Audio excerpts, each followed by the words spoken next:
From what I understand, you discussed or maybe asked for her to be a part of it or asked if she was open to being a part of it. My parents asked her, and her and James both did decline. They were reached out to many times and declined every time. 7M made a statement recently also denying everything.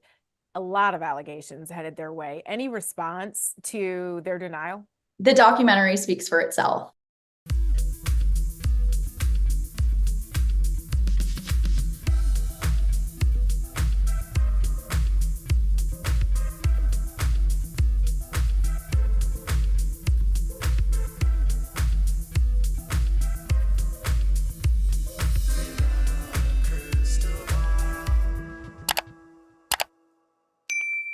Hey friends, it's Katie from Without a Crystal Ball. Welcome back to my channel. Okay, it's been a wild few days. It is June 6th, it's Thursday. It's been 1 week and 1 day since Dancing for the Devil debuted on Netflix. It has been number one that entire time, and the story is huge now, right? And because of that, a lot of people are starting to respond. People are speaking out. More of the people that were involved in the series are starting to do interviews, and Miranda, James Derek, and some of the dancers are also starting to respond. And naturally, because of the statement that Miranda made, which I shared with you guys a couple days ago, Melanie Wilking went on to Access Hollywood and she spoke directly to them and let them know that, one, Miranda was 100% invited to be a part of this documentary. And she was asked when they were able to have visits with her. So there was a window of opportunity where Robert decided that he was going to allow some of the dancers to see their families again. And if you watch the series,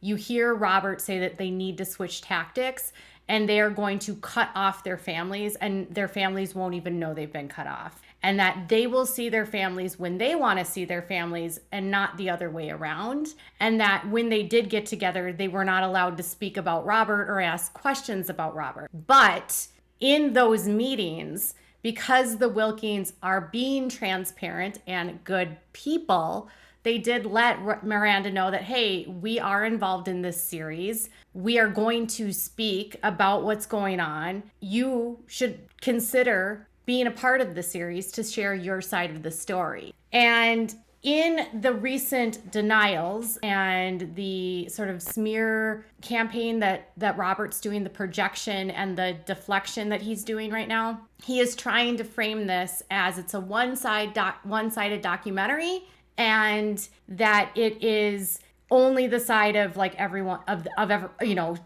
four former dancers and four of his dancers and two former members and two families and an anonymous member, not to mention there's two other people that left at the same time that are suing him that are a part of Priscilla's lawsuit. So there's a ton of allegations here, and they're denying it, and Miranda's denying it, and James is like, why didn't you guys let me be in your series? And then Robert is starting his tactics of trying to turn Miranda against her family again. I want to share with you what 7M's statement was, denying everything, and then we'll talk. So 2 days ago, 7M via Robert Shinn on their 7M Films page on Instagram, they shared this statement, and it says, "The Netflix docuseries is a slanderous work of fiction, born from a failed extortion attempt and invented for the sole purposes of gaining fame and fortune. 2 years ago, Melanie Lee Goldman and Priscilla Lee, aka Alicia Priscilla Lee, and their co-conspirators launched a concerted smear campaign to defame Robert Shinn, his family, his business associates, after Mr. Shinn did not capitulate to Mrs. Lee's extortion demands. Despite sworn statements from co-conspirators that confirmed the scheme by Ms. Goldman and Ms. Lee to disseminate widespread lies, Netflix recklessly provided a global platform to peddle a false narrative that is at the center of ongoing litigation. We will continue to pursue all legal remedies available to stop the spread of salacious lies and expect to be fully vindicated in court." Robert Shinn's response here is actually kind of hysterical. And I say this because he classifies extortion as what's called a legal demand letter. In the state of California, before a plaintiff files a lawsuit, there is a process that lawyers go through in the civil side that they will send a letter to a possible defendant and say, listen, we are going to sue you, and these are the grounds we are going to sue you for. And we believe that we have reasonable evidence and enough evidence to prove these claims.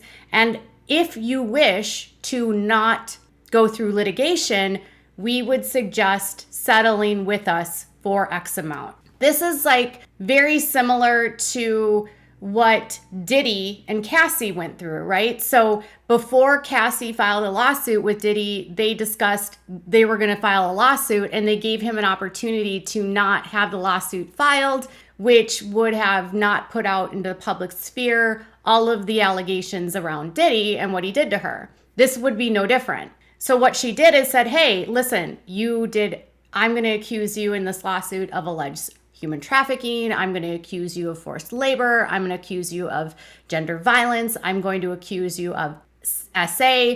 I'm going to accuse you of aiding and abetting human trafficking. I'm going to accuse you of battery. I'm going to accuse your wife of battery. I'm going to accuse you of unjust enrichment, of fraud, all of these things. The lawsuit outlined her in many claims what she experienced at the hands of Robert Shinn while she was under his control. Robert viewed her request, which is required in the state of California before you file a lawsuit to try to settle it before you file it, as an extortion. And that is literally not an extortion. Everyone, if they get a legal demand letter, they are like, you know what, no, I'm not going to pay you 25 million or 30 million. And given the gravity of Priscilla's claims against him, she could be entitled to much more if she were to go to trial. So this lawsuit that is filed by her could award her $50 million. And she was like, I will settle for you with 25 or 5 or whatever it was. I don't remember what the total dollar was. So he's looking at a legal demand letter as extortion. That's not actually extortion. And Melanie actually had no part of that. She didn't request anything from him. She's not suing him either. Only Priscilla, along with dancers, Kylie, Kalia, Concrete, and Aubrey, 2 former members, Marilyn and David. And yeah, there's 7 co-defendants, or there's 7 cross-complainants. So it's not just Priscilla that is suing him. And you saw in the series that the rest of them were going to be suing him over fraud. Kylie is suing him for battery, sexual battery. So this idea that it was like a conspiracy. And so what Robert is claiming in his lawsuit that he filed is that Priscilla and Melanie conspired with a couple bloggers and some of the Wilkins friends to spread malicious lies about him to hurt his career. And those lies that he claims are lies are actual things that people accused him of in the series. So that dancers said was happening, that dancers said happened to them, that Kylie said happened to her, that Priscilla said happened to her, that Melanie said happened to her, that the anonymous member said happened to her. There's a lot of allegations of SA. I, on the top of my head, can think of 9 women, maybe, no, 10 women that have accused him at one point in time. That's a lot of women that are coming for Robert. Robert wants to switch the narrative and say that because people are accusing him of crimes, they're extorting him. In the same lawsuit, he's accusing Priscilla of stealing a hard drive. And really, I think the crux of it might have been she left with her laptop. But he thinks everything belongs to him, and he seems to overinflate and conflate, and he always makes himself the victim. And what he's doing in this is he's making the women that are a part of this, he's blaming them for being and accusing them of being liars, and that he's trying to minimize their credibility and make it seem like we shouldn't believe them because they're terrible extortionists that are trying to extort him for money and spread slander. Since I was a part of the project, I can actually tell you that during the process, all legal procedures had to go through legal. Okay. So I spent actually a couple hours on the phone with someone from legal because there was a bunch of claims that came up around lawsuits. There was claims about SA. There was things that were being said about Robert, and we wanted to know if there was a legal document that he either said it in a deposition, or if there was an audio clip, or if there was a video that would correspond with what was being alleged. And so that's what was done. Everything went through legal with a fine-tooth comb, times 10. So it's just really strange that he would take this approach, knowing that we have audio of him saying things. We have lawsuits of him and depositions of him admitting things. We have women on record accusing him. We have bank records and bank statements and, documents that show money leaving and multiple people accusing him of the same scheme over more than 20 years. But he's being a narcissist. And Robert had the opportunity to speak on camera, but he didn't. So with that said, will Robert file a lawsuit against the production? Maybe. I don't know. I know that they're prepared for it. I mean, I know I've talked to the executive producer. I've talked to the director. I think everyone that's worked on the series would expect him to sue. If he does sue, he's just going to waste more time and money because they have so much proof for everything they put out. As Melanie said, the documentary speaks for itself.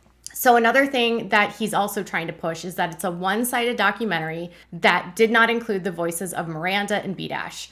And B-Dash is demanding that he gets a documentary. Miranda wants a documentary. Tight Eyes and Kendra want documentaries now, even though they were barely talked about. I don't even think Kendra's name was brought up at all. And I'm pretty sure that Tight Eyes' name was brought up only in passing. There wasn't much to be said about him. That doesn't mean there's not a story about him. It just means that there wasn't enough time to tell that story. And we also didn't have anyone that was going to go on camera about him. Same with Kendra. But they're all demanding that they have a side. Well, I will be clear that they were given an opportunity. So we were going to film whoever wanted to be filmed. And I'm not the person that signs people. I didn't hand out the contracts, right? But I was there when different subjects were interviewed to be a part of the series. I specifically brought on subjects into the series due to my relationships with them. I will say that every single person that was discussed was offered an opportunity to speak. I know that they reached out to Robert multiple times, and I know that Robert actually answered the phone once, and then initially he said who he was, and then Derek, our director, introduced him and said, listen, we're doing a documentary, and he basically hung up on him. Derek spoke to Isaiah Shinn on the phone, and they talked for 10 minutes, and for a moment in time, there was actually a thought that he might participate. I know we approached Catherine Yee. She declined. I know that we approached Robert. He declined. And Miranda, hers was different and unique because while this production was going on, we started in March of 2022. I don't think we started filming until sometime in the summer. We didn't sign with Netflix until the fall of 2022. And then that's when Dirty Robert came in and Derek and everything started going. So I will say that it had to have been a year into production. And I know for a fact that Miranda knew about the docuseries because it was creating a problem for Miranda. She was mad at her parents for a while. She was she didn't talk to them for a little bit and they declined. Miranda was mad. She said no, she didn't want to be a part of it. She said it was all lies or whatever. And then same thing with James. They saw both James and Miranda face to face and had an opportunity to ask them and they said no. On top of that, the production went to places public places where they were performing to try to ask them if they wanted to be a part of it. I know that they mailed opportunities letters, legal letters, these are what are going to be the allegations that are alleged against you, or these are the things that are going to be said about you. Do you care to respond? And Derek's last response to Derek, our producer, was something hi Derek, I'm not interested. I know about your documentary. I'm not interested in being involved in it. Please stop. Please do not contact me again. That was the last message that they got from James. Please do not contact me again. I know about it. I don't want to be involved in it. So James posting on his Instagram that he wants a series to tell his side is just ridiculous because he was offered an opportunity and he didn't take it. And this was echoed by Kylie on her Instagram in a video which she shared. I think it needs to be shared that everyone had an equal opportunity to share their story and their truth and their side, right, to the Netflix documentary. And, just because some people took that opportunity and some people didn't, doesn't mean that you can shame or downgrade or get upset, right, with what's being said when you didn't take the opportunity to speak your truth.